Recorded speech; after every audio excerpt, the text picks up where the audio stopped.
शुरू करता हूँ अल्लाह के नाम से जो बड़ा मेहरबान नहायत रहम वाला है।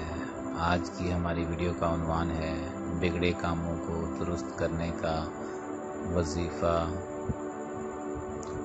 तो आज की वीडियो के उन्वान के मुताबिक हम आपको आज का वजीफ़ा बताते हैं। बिगड़े हुए तमाम काम दुरुस्त होने के लिए आप रोज़ाना नमाज फ़जर के बाद एक दुआ पढ़ने का वजीफ़ा बना लें।